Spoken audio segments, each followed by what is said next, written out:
Bon, me revoici.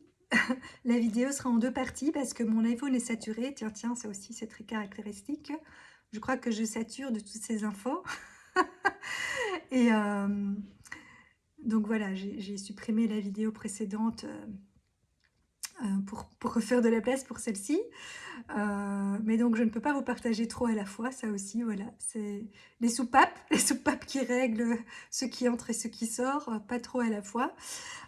Donc je reprends, je disais que justement, voilà, que ici je partage quand même certaines choses qui sont personnelles de mon histoire, mais parce qu'à ce moment-là, je me dis que c'est des choses que mon expérience et que mon exemple peut servir d'inspiration pour les autres, parce que ce sont des choses qui probablement que beaucoup d'autres personnes vivent. Par contre, il y a des choses qui sont vraiment spécifiques à moi, à mon chemin, à ma mission, à, à, à ma propre enquête pour retrouver qui je suis et qui sont très caractéristiques de moi-même et qui, à mon avis, ne parleront pas à grand monde. Et donc ça, ben, comme je dis, si à un moment donné ça m'amène à quelque chose, une fois que ça sera vraiment maturé et compris et que j'en fais quelque chose, ben, je vous le partagerai à ce moment-là, peut-être sous une forme plutôt, voilà, sous une forme concrète, où je vous expliquerai peut-être comment j'en suis arrivée là à ce moment-là. Mais pour l'instant, c'est toujours en processus, donc là, ce n'est pas utile à partager. Par contre, ici, ce sont des exemples personnels, mais qui, je pense, seront parlants pour d'autres personnes. Je l'espère. Je verrai bien aussi en fonction des réactions, voilà, si je continue à faire comme ça ou pas. Mais voilà, moi je pense que ces exemples-là, même s'ils sont personnels, ne sont pas trop personnels non plus et peuvent parler à plus de monde. Et donc voilà, donc je vous parlais, je vous avais parlé des potentiels et de ces énergies qui du coup restent, qui peuvent, des potentiels énergies qui peuvent être bien ou mal utilisés une fois que l'on réveille ce potentiel ou cette énergie, et que ça peut rester latent pendant très longtemps. Et du coup, euh, ben justement, je me dis que des fois, ces potentiels restent latents pendant très longtemps pour ne pas qu'on les utilise mal. Et du coup, bon, ça c'était hier, ça fait pas partie de ces 2 jours-là, mais hier, il y a quelqu'un qui m'a recité le film de Spider-Man. Et moi, ce qui m'a marqué dans ce film, c'est la phrase un grand pouvoir implique une grande responsabilité.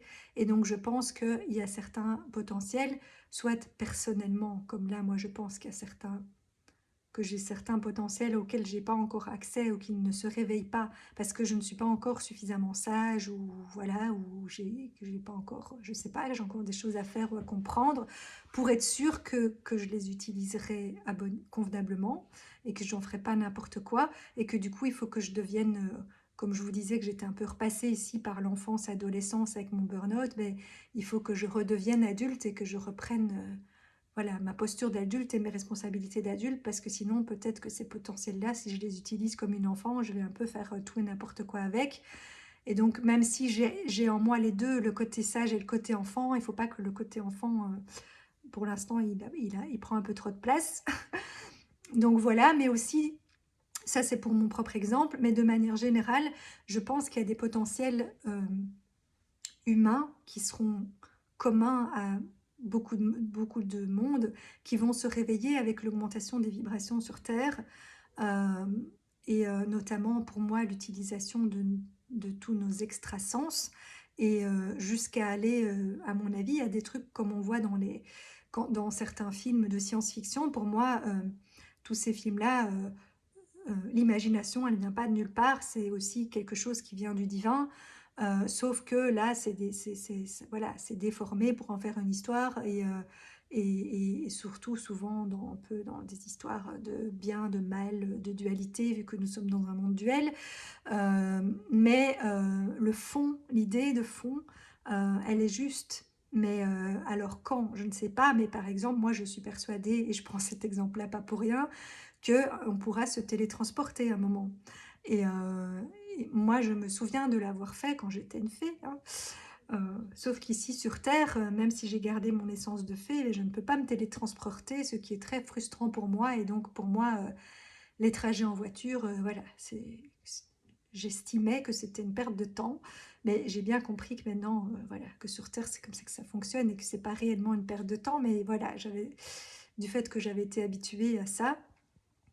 Mais voilà, ça pourrait être mal utilisé et comme, bon, peut-être pas ça en particulier, mais il y a plein de choses, des potentiels, enfin oui, ça peut toujours être bien ou mal utilisé et comme par exemple celui qui a créé la dynamite, au départ, il a eu un prix Nobel parce qu'il avait fait ça avec une bonne intention, d'une utilisation qui était positive selon sa perception en tout cas et puis ça a été repris et mal utilisé jusqu'à en fabriquer des bombes et les utiliser pour tuer alors que c'était pas le but au départ. Mais donc toute chose peut être mal utilisée et donc je pense qu'il y a aussi des potentiels qui restent latents pour ça, parce qu'on n'est pas prêt et que beaucoup de gens sont encore trop dans leur ego, etc. et utiliseraient ces potentiels pour leur propre gloire ou pour, enfin voilà, à mauvais escient ou pour faire du mal aux autres, etc. Et s'approprier un pouvoir, etc. Et donc pour l'instant, mais on n'a pas accès à ça, mais c'est aussi pour ça que moi je m'inquiète pas pour l'avenir du monde ou de l'humanité, parce que je suis sûre que ce monde et que nous, on a plein de ressources. C'est juste que pour l'instant, on ne nous les montre pas encore parce qu'on n'est pas encore apte à les utiliser convenablement. Mais quand ça sera le cas, ben, ça viendra aussi bien personnellement pour les potentiels qu'on a, qui sont plus spécifiques à chacun en fonction de la mission qu'on est venu faire, ou ce qu'on est venu vivre ou apprendre, euh, que ceux qui sont communs à l'humanité et qui, au fur et à mesure, deviendront ben, justement quelque chose de commun à tous, ben voilà, j'ai encore des frissons quand je dis ça, et donc pour moi, ben, c'est aussi un timing pour ça, parce que il faut qu'on soit prêt.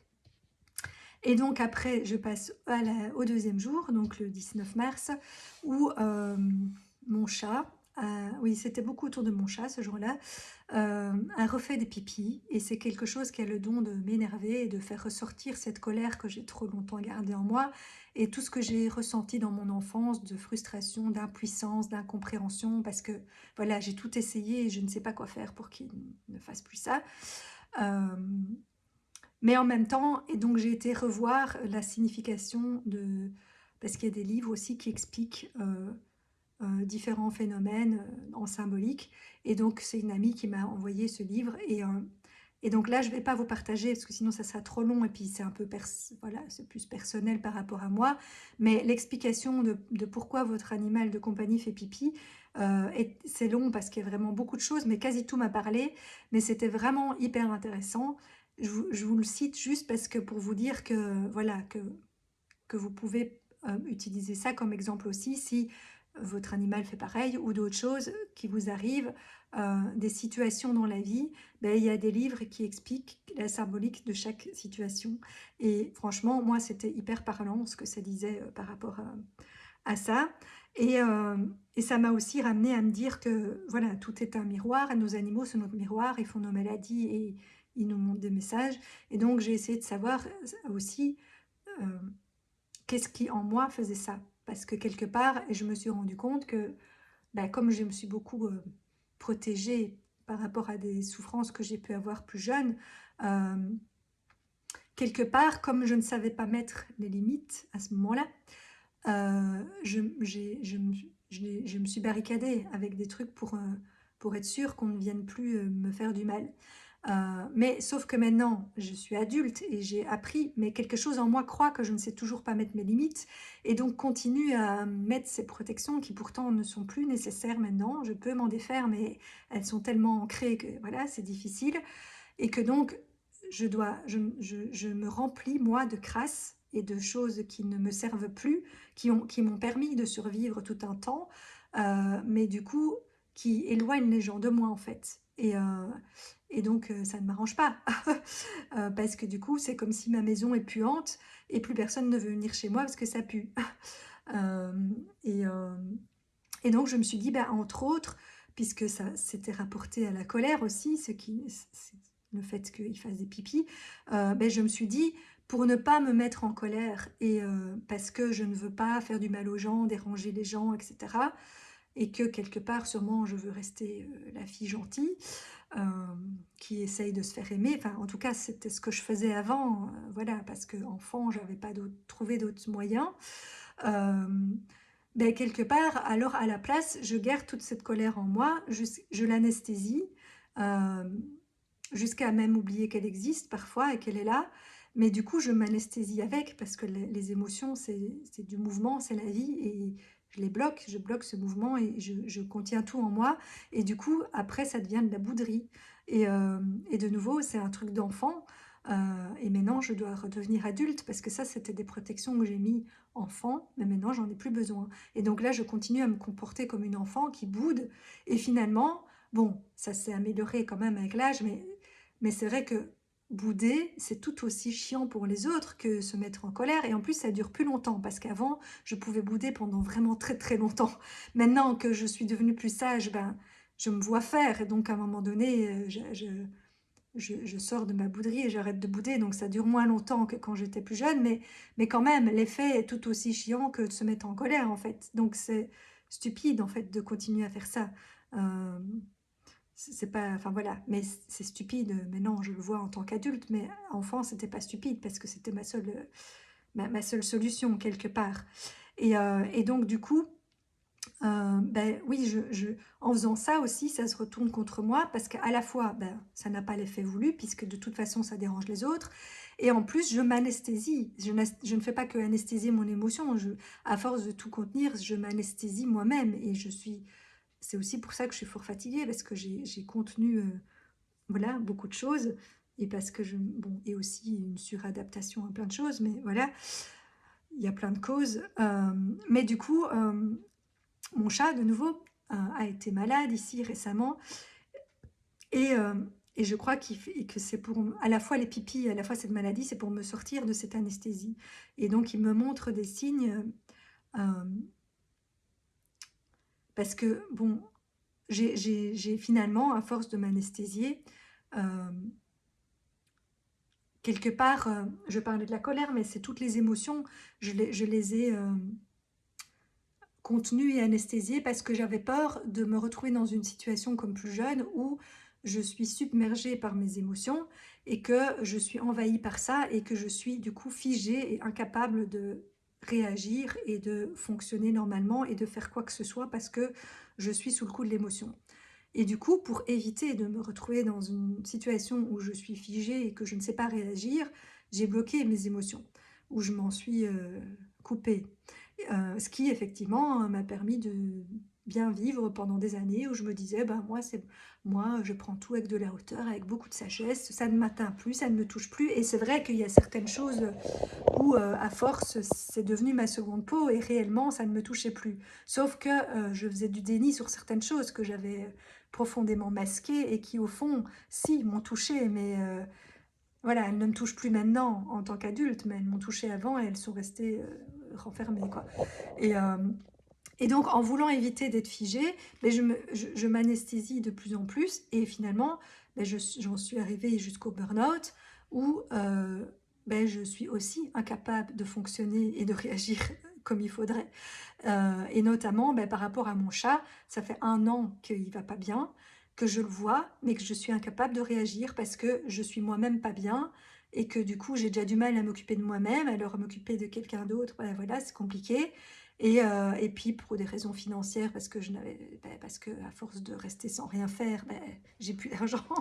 Et enfin bref, mais tout ça c'est des excuses parce que quand c'est vraiment important, on trouve des solutions et on réagit. Mais sauf que là, du coup, en ayant tellement voulu éviter de me retrouver dans trop d'émotions qui me figent et m'empêchent d'agir, ben, je me suis retrouvée dans une anesthésie ben, qui dure, de nouveau, comme la bouderie dure beaucoup plus longtemps qu'une colère, ben là, mon anesthésie, elle est permanente.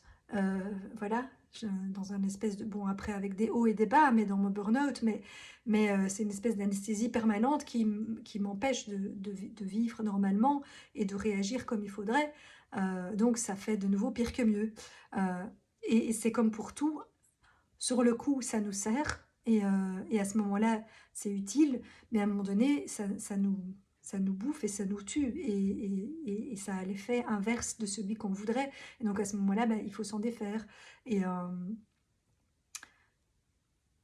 et donc oui, et donc je me suis rendu compte que quand on a été, enfin quand j'ai été pour mon chat à la clinique, ils l'ont anesthésié à un moment et après il a recraché le produit anesthésiant, mais vraiment il n'a pas arrêté de le recracher comme pour me montrer, tu dois recracher ton anesthésie, quoi, recracher ce qui t'anesthésie comme ça. Et aussi, du coup, plusieurs choses m'ont montré, je dois me libérer et recracher cette anesthésie pour ne pas en arriver à l'euthanasie. Parce que du coup, ça peut aller tellement loin dans genre une surprotection de la mère avec son enfant, enfin de la mère en moi avec mon enfant intérieur, ou que, que, que finalement on étouffe l'enfant et il meurt dans l'œuf et il sait tellement plus respirer que ouais il est protégé mais ça fait pire que mieux, ça l'empêche de vivre et, euh, et ça n'a pas l'effet escompté quoi. Donc il faut toujours de nouveau, c'est une question de, voilà, de limite et de timing. Pendant un temps ça sert, après ça ne sert plus et puis il y a les limites jusqu'où on pousse le truc, voilà. Et, et du coup, oui, parce qu'à un moment donné, quelqu'un de ma famille m'a suggéré que puisque, puisque mon chat était vraiment très malade et que j'avais laissé aller le truc trop loin, ben, ça serait peut-être mieux de l'euthanasier. Et moi, je me suis dit, ah non, enfin, je l'ai envisagé un moment si vraiment c'était la seule solution, mais après, je me suis dit non, j'ai réagi un peu tard, c'est sûr, j'ai réagi un peu tard parce que j'étais anesthésiée, mais encore à un moment où c'était réversible. Et donc maintenant, ben, le traitement qu'on lui donne a quand même l'air d'améliorer son état. Après, ben, je verrai bien dans le temps si réellement ça lui permet de continuer à vivre ou si il souffre trop. Mais pour l'instant, j'ai bon espoir. Moi, je suis quelqu'un de positif, donc je me dis que voilà, que j'ai réagi à temps pour lui et que je vais réagir à temps pour moi aussi, pour pas en arriver à un point où finalement je m'euthanasie, quoi, parce que je me suis tellement, enfin, oui, surprotégée et endormie, que ce soit parce qu'il y a des potentiels qui ne devaient pas être mal utilisés, ou parce que je devais me protéger, ou parce que ci, ou parce que ça, enfin bref, il y a eu plein de raisons. Ben maintenant, ça suffit, quoi. Je dois sortir de ça. Et du coup, j'ai aussi eu, parce que tout, c'est dingue, mais moi, dans mes journées, c'est comme si tout se suit, et tout est lié, tout est synchronicité, tout a un lien entre tout. Et je suis sûre que si vous y faites attention dans vos journées aussi. Euh, et donc après, j'avais un coaching et on a travaillé sur la colère, puisque c'est ce que je travaille pour l'instant. Et donc je devais visualiser bah, le fait que du coup, enfin visualiser ma colère, tout un truc avec ça. Et puis quelque chose qui représentait cette anesthésie. Et donc je me voyais comme entourée de barricades et de fils barbelés tout autour de moi, mais en haut, c'était pas fermé. Et donc elle me disait, pense aux moyens les plus fous si tout était possible pour te défaire de justement de cette anesthésie. Et, bah oui, moi le haut, ma tête, elle fonctionne super bien. Et autant mon corps, il est en burn-out et il est assez limité, on va dire, et que voilà, que si j'en fais trop, ben, je le sens tout de suite. Autant ma tête, elle est jamais surchargée. Je sais pas comment je fais d'ailleurs, hein, mais j'ai un super cerveau. Mais c'est un défaut et une qualité, c'est à ça que j'en viens. Mais donc du coup, bah oui, je m'échappe par le haut. Et donc je disais, bah oui, bah, je deviens une fusée et hop, je m'envole. Mais sauf que du coup, ouais, c'est bien, mais je m'envole très loin de la Terre. Je flotte dans mon monde. Oui, je suis dans ma tête, dans mes pensées, où là, je fais tout ce que je veux. Mon cerveau, il est hyper puissant. Mais je suis pas là sur Terre et je vis pas l'expérience que j'ai à vivre. Et donc après, je me suis dit, mais je pourrais aussi euh, creuser en fait, creuser un tunnel et sortir par là. Et comme ça, là, ben, je suis toujours sur Terre et je m'en vais pas super loin là. Euh, mais ça demande plus d'efforts de creuser. Et en plus, il y a cette croyance que, ben, que là, c'est super ouvert et machin, et qu'en l'air, il y a de l'air et que je peux respirer et que ben, sous terre, je vais étouffer de nouveau.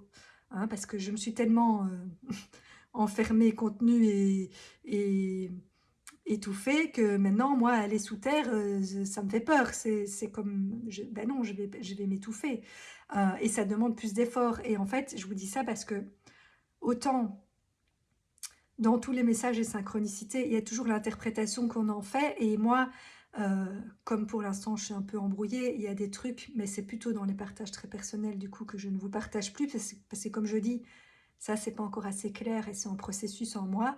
Heu, mais des fois, je reçois des messages contradictoires ou qu'on peut interpréter d'une manière ou de son opposé et je n'arrive pas encore bien à ressentir parce que justement, ça doit passer par le corps et pas par ma tête, heu, laquelle des 2 interprétations est juste et donc il y a une dualité. Par contre, le seul truc qui justement revient depuis des années, mais qui revient en force maintenant, où là, il y a pas de contradiction parce que c'est toujours le même message, c'est que je dois quitter ma tête et aller dans mon corps et que c'est là quelle est la solution et que c'est pas dans ma tête que je vais trouver, la solution, enfin que ma tête elle sert, mon mental et cetera, je dois pas le rejeter complètement. On m'a donné un super outil, c'est pas non plus pour le mettre, heu, à la poubelle, mais un outil, c'est quelque chose qui est au service de et qu'on utilise que quand on en a besoin et moi, autant il y a mon enfant intérieur qui a fait trop la loi ces derniers temps, il y a ma tête qui prend beaucoup trop de place alors que mon vrai moi, il est dans mon corps et dans mon féminin, puisque je suis une femme. Et c'est là qu'est mes potentiels cachés, latents, endormis. Et je sais que c'est là que la clé. Mais j'ai encore peur d'y aller parce que, de un, ça me demande beaucoup plus d'efforts, que j'ai pas l'habitude, que mon cerveau, je dois même pas réfléchir, il fonctionne tout seul, il fait des liens, tac, tac, tac, tac, machin, nanana. Voilà, ça me demande aucun effort, quasi. Alors qu'aller dans mon corps, ça me demande un gros effort. Et j'ai chaque fois l'impression que j'ai pas assez d'énergie, que j'ai pas le temps, que machin, et puis que je vais pas y arriver, et nanana, alors que je sais que c'est là que sont mes vrais potentiels. J'ai du potentiel avec ma tête, mais c'est pas là qu'est-ce que je suis vraiment venue faire. Enfin, oui et non, hein. Nos défauts sont nos qualités, et comme je vous dis, bah, ici, comme je dis, moi, je peux voir des messages toutes les 5 minutes. Mais parce que mon cerveau fonctionne tout seul, mais des fois, c'est trop mental. Et comme c'est pour ça que je vous dis, ressentez, parce que moi, je fais trop ça, mais en même temps, voilà, ça devient ma spécialisation. Donc, mon défaut peut être une qualité, mais il faut que j'utilise convenablement. Parce que pour moi, voilà, c'est aussi pour ça que je fais ces vidéos, parce que je pense quand même que j'ai un don avec ça et avec cette interprétation et de voir les messages de la vie et les symboles, sauf que je le fais trop. Et que au fond, ça doit d'abord passer par le corps, et c'est le corps qui dit: «Ah, ça vraiment, je sens que c'est un message important et que ça me parle, ça m'a provoqué quelque chose dans mon corps», et alors j'utilise mon outil mental pour trouver, quel est le message. Heu, voilà, ou parce que mon corps me dit: «Ah, je sens que c'est ça que je dois faire», et alors mon cerveau m'aide à me dire: «Ah OK, bah alors on va faire comme ci, comme ça, machin», et il est là pour la mise en œuvre, on va dire, pour l'analyse, pour la mise en œuvre, enfin voilà. Mais c'est pas lui qui doit, c'est pas de lui que ça doit partir et qui doit diriger le truc, quoi.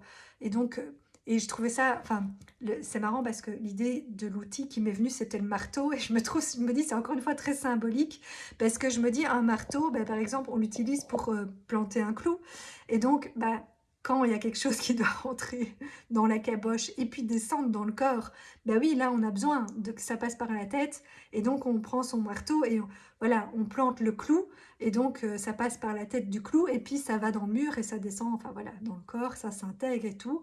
Et on a besoin à ce moment-là de son marteau pour ça. Mais on se promène pas tous les jours avec un marteau en poche quand on n'a pas un clou à planter. Euh, et donc, voilà, le marteau, il reste dans la boîte à outils quand on l'utilise pas. Bon, de temps en temps, on peut peut-être un peu le nettoyer et l'entretenir pour qu'il reste en bon état. Mais voilà, la plupart du temps, il reste dans la boîte à outils et quand on en a besoin, on l'utilise. On se promène pas avec en tapant partout et en faisant des trous partout qui vont faire plus de dégâts qu'autre chose, quoi. Et donc, je trouvais ça très symbolique comme image. Et donc, le mental, c'est pareil, ça doit être, il doit être au service. Et en tout cas, pour les femmes, on passe d'abord par notre corps, et le mental. Enfin, je dirais pas que le mental est au service du corps parce que du coup, ça ferait un peu matriarcat, parce qu'on veut sortir du patriarcat, mais il faut pas aller dans l'autre sens non plus. Donc, je dirais plutôt que le corps et le mental sont au service de l'âme, mais que c'est un partenariat, mais que ça passe d'abord par le corps, puisqu'on est sur Terre et qu'on est venu vivre une expérience terrestre. Et le mental nous aide à la mise en œuvre, à l'analyse, à tout ce qu'il faut, mais c'est pas lui qui doit nous diriger, c'est pas nos pensées, nos croyances, nos trucs. Enfin, oui, quand c'est des bonnes croyances qu'on a remis en place, mais voilà, hem, il faut filtrer, quoi. Et c'est ce que j'apprends à faire aussi, filtrer, et par rapport à mes partages ici aussi. Heu, bon, pour l'instant, évidemment, il se passe beaucoup de choses parce que je suis en travail, donc j'ai quand même beaucoup de choses à partager, mais je filtre beaucoup plus qu'avant pour ne pour partager, ce qui est vraiment universel, on va dire, et puis ce qui est une expérience personnelle, mais que j'estime qui est assez commune et peut parler à beaucoup de monde, et que donc mon expérience puisse servir d'exemple ou d'inspiration à transposer, bien sûr, puisque c'est pas exactement la même expérience que moi, hein, mais ça peut être très semblable. Donc voilà, mais en tout cas, j'ai reçu beaucoup, beaucoup de messages qui me disent revenir au corps.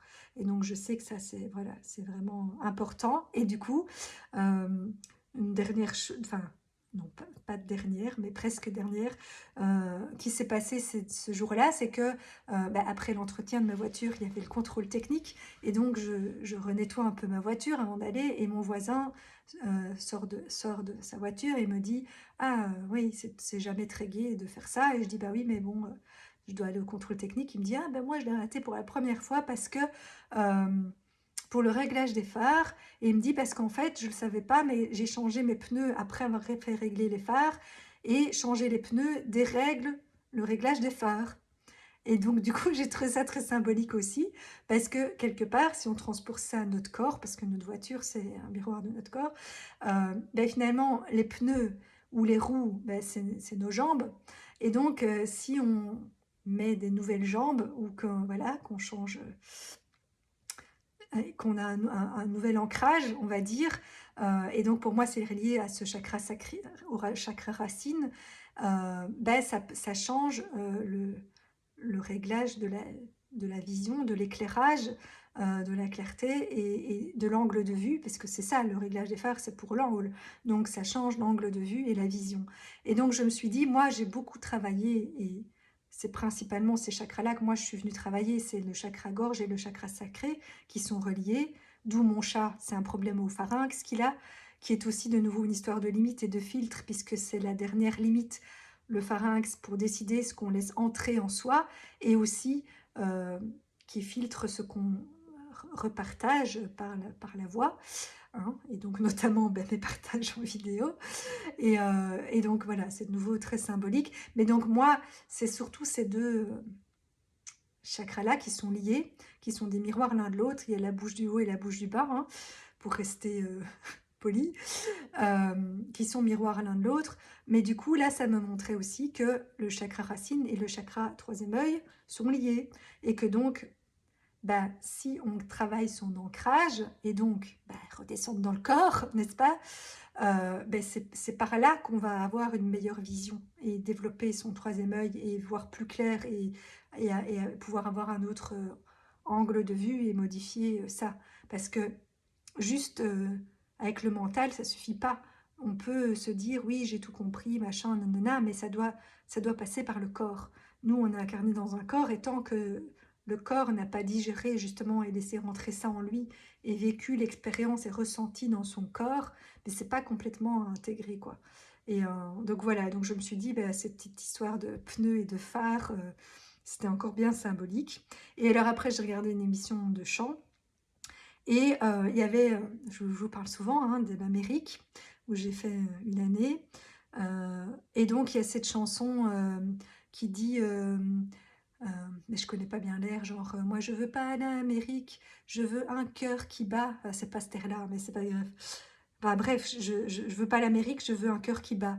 Et moi je me suis dit, ben oui, ça aussi, ça me ramène à ça, que l'Amérique, c'est le rêve américain finalement.